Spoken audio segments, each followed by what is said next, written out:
আমি আপনাদের এখন শিম পাতুরি করে দেখাবো। সর্ষে বাটা রয়েছে, কড়াইয়ের মধ্যে শিম, টমেটো, আর ওইখানে বাটির থালার মধ্যে কাঁচা পেঁয়াজ, কাঁচা লঙ্কা রয়েছে। আমি শিম পাতুরি করে আমি দেখাবো। দেখুন, এর মধ্যে আমি হলুদ দিলাম শিমগুলোর মধ্যে। তো ফোড়ন দেওয়ার কোনো দরকার নাই, হলুদ দিলাম। আচ্ছা, এবার আমি সর্ষের তেল দেব। শিমগুলো কত সুন্দর দেখেছেন। একটু লবণ দিলাম, আন্দাজ মতন লবণ দিলাম।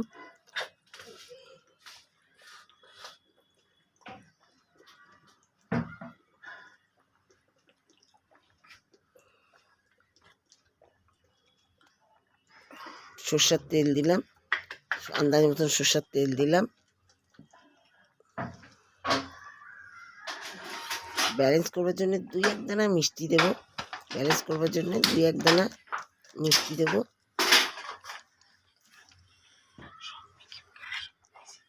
আর পেঁয়াজ, কাঁচা লঙ্কা দিয়ে ভালো করে মিশিয়ে নিলাম, নিয়ে মেখে নিলাম। নিয়ে এবার সর্ষে বাটাটার মধ্যে ঢেলে দিলাম। সর্ষে বাটাটা দিলাম কারণ অনেক সময় সর্ষে তিতো লাগে, তিতো হয়, ওই জন্য কেনা সর্ষেই ব্যবহার করছি। কেনা সর্ষে বাটা এটা ভিজিয়ে রেখেছিলাম, এই শুধু গরম জল দিয়ে লবণ দিয়ে একটু সর্ষের তেল দিয়ে ভিজিয়ে রেখেছিলাম। দিয়ে ওটা মেখে বসিয়ে দিলাম। তলে জলটা পড়ে গেছে বলে উপর থেকে সর্ষের থকথকানিটা দেখা যাচ্ছে না, তলে পড়েছে বলে।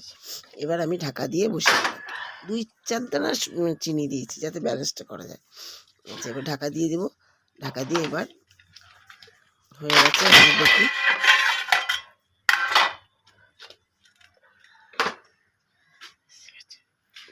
ঢাকা দিয়ে দিলাম, হয়ে গেছে। এবার হয়ে এলে পরে নামিয়ে দেবো। নামাবার সময় একটু কাঁচা তেল ছিটিয়ে দিলাম, সরিয়ে দিলে কাটা একটু ঢেলে দিলাম।